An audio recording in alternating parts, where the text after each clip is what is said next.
నేటి కాలం యువతకు ఎంతో ఇన్స్పిరేషన్గా ఉంటూ అలానే ఐఏఎస్ ఐపీఎస్ అవ్వాలంటే ఏం చేయాలి, ఏ విధంగా దానికి సంబంధించినటువంటి కార్యాచరణ రూపుదాల్చాలి,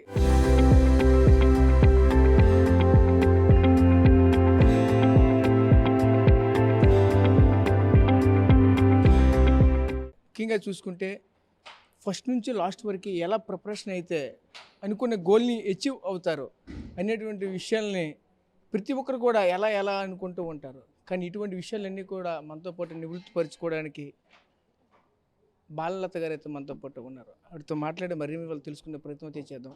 మేడం గారు నమస్కారం అండి. నమస్తే అండి. మేడం గారు చెప్పండి, చూస్తే నేటి కాలం యువతకి ఏం చెప్తారు? ప్రస్తుతం చూసుకుంటే ఐఏఎస్ ఐపీఎస్ ఎంతోమంది అకాడమీకి వెళ్ళి ఢిల్లీ వెళ్ళి హైదరాబాద్ వెళ్ళి ముంబై వెళ్ళి బెంగళూరు వెళ్ళి చాలా చాలా కష్టపడుతూ ఉంటారు. జనరల్గా చూసుకుంటే ఎక్కువ మంది గవర్నమెంట్ పబ్లిష్ చేసినటువంటి బుక్స్ చదువుతూనే కొంతమంది ఈజీగా లెర్న్ చేస్తూ ఉంటారు. ఎందుకు ఎలా సాధ్యం? ఇప్పుడు నేటి కాలం యువతకి ఏం చెప్తారు? ఎటువంటి ఇన్స్పిరేషన్ ఇస్తారేంటి? మన తెలుగు యువతకి చాలా శక్తి ఉందండి, అపారమైన శక్తి ఉంది. దాన్ని ఎలా వాడుకోవాలి అనే దాని మీద దిశానిర్దేశం చేయడానికే నేను చాలా స్కూల్స్ కానీ కాలేజెస్ కానీ వెళ్ళి వాళ్ళు ఏం చేయొచ్చు అంటే కేవలం ఐఏఎస్ ఐపీఎస్ మాత్రమే కాదు, కెరీర్ ఆప్షన్స్ ఎన్ని ఉన్నాయి, ముఖ్యంగా ఆర్టిఫిషియల్ ఇంటెలిజెన్స్ యుగంలో పిల్లలకి ఎంత నేర్పించవచ్చు అని చెప్పి ప్రధానంగా మేము ధనిక్ భారత్ ఇంటర్మీడియట్ కాలేజ్ అని విద్యా సంస్థలు స్టార్ట్ చేయబోతున్నాం అండి. ఈ అకాడమిక్ ఇయర్ 2026-2027 నుంచి విశాఖపట్నం, విజయవాడ, గుంటూరు, హైదరాబాద్లో అనమాట. దీనిలో వినూత్నంగా అంటే ఇప్పుడు వరకు ఉన్న విద్యా వ్యవస్థలో సమూలమైన మార్పులు తేవాలి. ఎందుకంటే భారతదేశం ఇంకా అభివృద్ధి చెందుతున్న దేశంగా ఉంది. చెందిన దేశంగా చేయాలంటే విద్యా వ్యవస్థ కీలకం కాబట్టి సో ఈ విద్యా వ్యవస్థలో ముఖ్యంగా 9th, 10th క్లాస్ పిల్లలు చాలా కీలకమైన పాత్ర పోషిస్తారు. అంటే రాబోయే వికసిత్ భారత్ వైపు, ధనిక్ భారత్ వైపు అంటే భారతదేశం డెవలప్డ్ ఇండియా అవ్వాలంటే విద్యార్థులే చాలా ఇంపార్టెంట్. కాబట్టి ముఖ్యంగా మన తెలుగు యువత, ఉత్తరాంధ్ర యువతలో చాలా శక్తి ఉందండి. చాలామంది పెద్ద పెద్ద స్థాయిలోకి వెళ్ళారు. కానీ వీళ్ళు ఇప్పుడు కూడా కొంతమంది ఆర్మీలో ఉండిపోదామా, డిఎస్సి రాసి టీచర్ అయిపోదామా, ఇంకా అక్కడే అయిపోతారు. అలా కాకుండా వాళ్ళని మంచి ప్రస్థానాలు నడిపించి ఆంటర్ప్రినర్స్ అవ్వచ్చు, స్టార్టప్స్ క్రియేట్ చేయొచ్చు, లేదా మంచి ఐఐటిఎన్స్ అవ్వచ్చు. ఈ దిశగా ధనిక్ భారత్ లాంచ్ ప్యాడ్ అని చెప్పి ఎవరైతే ఇంటర్మీడియట్ చదువుతారో వాళ్ళకి అప్పటి నుంచి ఆ స్థాయి నుంచే కూడా వాళ్ళ భవిష్యత్ ప్రణాళిక, తల్లిదండ్రులు ఎలా అయితే వాళ్ళని హ్యాండ్ హోల్డ్ చేసి వాళ్ళని ముందుకు తీసుకెళ్తారో అలాంటి ప్రణాళికతో మేము మొత్తం ముందుకు వస్తున్నామండి. దానిలో భాగంగా ఎక్కువ మంది యువతని స్ఫూర్తి ఇచ్చి వాళ్ళకి మీరు ఇంకా గట్టిగా చదవచ్చు, ఇంకా మంచి పనులు చేయొచ్చు, ఇన్నోవేటివ్గా థింక్ చేయొచ్చు, రాబోయే యుగంలో ఉద్యోగాలు ఉండవు, మన ఉద్యోగాలు సృష్టించే శక్తిగా ఉండాలి, కేవలం ఉద్యోగాలు అభ్యర్థించకూడదనే నినాదంతో ధనిక్ భారత్ విద్యా సంస్థలు ముందుకెళ్తున్నాయి. అంటే ఓన్లీ మీరు ఒక విద్యా సంస్థ పెడుతున్నామంటున్నారు. అదే కాకుండా ప్రస్తుతం ఉన్నటువంటి పోటీ ప్రపంచంలో ఒక ఐఏఎస్ ఐపీఎస్ అవ్వాలని ప్రతి ఒక్క పిల్లవాడు కూడా ఉంటుంది. వాళ్ళ తల్లిదండ్రుల కళ. ఎందుకంటే వాళ్ళ తల్లిదండ్రులు ఉన్న స్థాయిలో స్థిరపడాలనుకుంటారు, కానీ స్థిరపడలేని పరిస్థితులు ఉంటాయి. కానీ నేను కాదు, నా పిల్లల్ని ఈ విధంగా ఉంచాలి, ఈ విధంగా చదివించాలి, ఈ విధంగా చేయాలి అంటే ఉన్నతంగా స్థిరపడే ప్రతి ఒక్కరు కూడా ఈరోజు మన ఇండియాలో ఐఏఎస్ ఐపీఎస్ఏ హైయెస్ట్గా భావిస్తూ ఉంటారు. అంటే ఎడ్యుకేషన్లో విధంగా స్థిరపడాలంటే సివిల్స్ కావాలి, లేదంటే స్టేట్లో గ్రూప్స్ కావాలి అని అందరూ వెళ్ళాలంటే ఏ విధంగా ప్రిపరేషన్ అవ్వాలి? తల్లిదండ్రులకు ఎటువంటి సజెషన్ ఇస్తారు? పిల్లలకి ఎటువంటి సజెషన్ ఇస్తారు?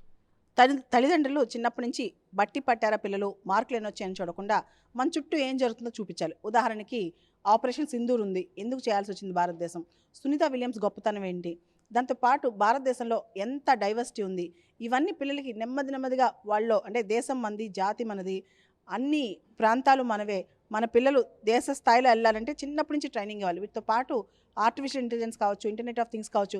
మీకు తెలిసి రీసెంట్గా మన విశాఖపట్నంలో కూడా గూగుల్ డేటా సెంటర్ స్టార్ట్ అవబోతుంది. ఈ డిమాండ్ సప్లై మిస్ మ్యాచ్ కాకుండా అంటే ఉద్యోగాలు ఒక రంగంలో సృష్టిస్తుంటే మన పిల్లలు మాత్రం ఇంకో రంగంలో చదివిస్తున్నాం అనమాట. అలా కాకుండా ఎక్కడైతే డిమాండ్ ఉందో ఆ రంగాల వైపు మన పిల్లల్ని నడిపించే దిశగా పేరెంట్స్ కూడా ప్రయత్నం చేయాలి, స్కూల్స్ కూడా ప్రయత్నం చేయాలి. నేను కూడా అదే దిశగా మా ధనిక్ భారత్ విద్యా సంస్థల తరఫున ప్రయత్నం చేస్తున్నాను. అంటే ఎడ్యుకేషన్ అనేది ఏ విధంగా ఉండాలి? ప్రస్తుత కాలం చుట్టూ అంత బట్టి ఇప్పుడే చెప్పారు, అలాగ ఉండకూడదండి. అంటే ఏ విధంగా ఉండాలి? ప్రతి జనరల్గా కొన్ని కార్పొరేట్ సంస్థలు చూస్తూ ఉంటే ఉదయం నుండి సాయంత్రం వరకు కూడా పిల్లవాడిని పూర్తిగా ఒక రకంగా చెప్పాలంటే ఒక రూమ్కే బందీగా చేసి అక్కడే పూర్తిగా పట్టి పీడిస్తున్న పరిస్థితి కనిపిస్తూ ఉంటాయి. ఏ విధంగా ఎడ్యుకేషన్ అనేది ఏ విధంగా ఉండాలి? మనం ఇప్పటి వరకు కూడా హార్డ్ వర్క్ అంటాం. మీరు కష్టపడండి అంటాను. నేను అంటాను స్మార్ట్ వర్క్ అంటాను. ఎక్కువ కష్టం పక్కన పెట్టి స్మార్ట్గా చేయాలి, కాన్సెప్చువల్ క్లారిటీ ఉండాలి. అంటే పరీక్షలు రాసామా, మార్కులు వచ్చినాయా కాదు, వాళ్ళ కాన్సెప్ట్స్ వచ్చినాయా, వాళ్ళకి అసలు ఏంటో ఆ పాఠాల్లో ఉన్న ఆంతర్యం అర్థమైందా, వాళ్ళకి స్ఫూర్తి వచ్చిందా, వాళ్ళు ఇన్నోవేటివ్గా థింక్ చేస్తున్నారా, క్రిటికల్ థింకింగ్ డెవలప్ చేసామా, మంచి నిర్ణయాలు తీసుకోగలుగుతున్నారా, అంటే డెసిషన్ మేకింగ్ స్కిల్స్ డెవలప్ చేసామా, ఇవి చాలా ఇంపార్టెంట్ అనుకుంటున్నాను. అంటే నేటి కాలం యువతకి స్మార్ట్గా మీరు చెప్తున్న స్మార్ట్గా ఎటువంటి సందేశం ఇవ్వాలనుకుంటారు మీ తరపున? స్మార్ట్ అంటే మైండ్ మ్యాప్స్ కావచ్చు, డయాగ్రామ్స్ కావచ్చు, దాంతోపాటు ప్రాబ్లమ్ సాల్వింగ్ టెక్నిక్స్. అంటే కేవలం సమస్య గురించి ఆలోచించడం కాదు, సమస్యను ఎలా సాల్వ్ చేయాలి, ఆ టెక్నిక్స్ చాలా ఇంపార్టెంట్ అనమాట. దానికోసమే నేను మా చైర్మన్ గారు విక్రమ్ నారాయణరావు గారు ధనిక్ భారత్ విద్యా సంస్థలు స్థాపిస్తున్నాం. దీనిలో ఏంటంటే ఇంటర్మీడియట్ కాలేజ్లో ప్రతిదానికి ఒక సొల్యూషన్ తీసుకొచ్చే విధంగా, అంటే భారతదేశంలో చైల్డ్ లేబర్ ఉండొచ్చు, భారతదేశంలో రోడ్లు బాకుండా ఉండొచ్చు, భారతదేశంలో ఎన్విరాన్మెంటల్ పొల్యూషన్ ఉండొచ్చు, మీరు చూసా ఢిల్లీలో ఎయిర్ పొల్యూషన్. ప్రతి దానికి స్టూడెంట్స్ నుంచే, భావి భారత పౌరుల నుంచే సొల్యూషన్ తీసుకురావడానికి ట్రై చేస్తున్నాం. Okay madam, thank you.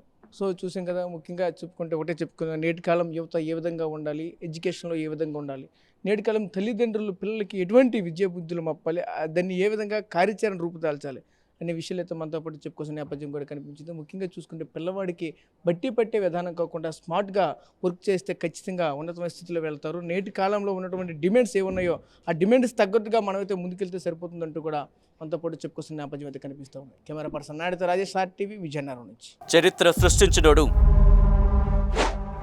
ఇప్పుడు ఆ చరిత్రని తిరగరాయబోతున్నాడు. అబద్ధాల గోడల్ని బద్దలు కొట్టి నిజాలను రాగా మీ ముందుంచబోతున్నాడు. నిజమైన వార్తల కోసం వెంటనే డౌన్లోడ్ చేసుకోండి రా యాప్ని.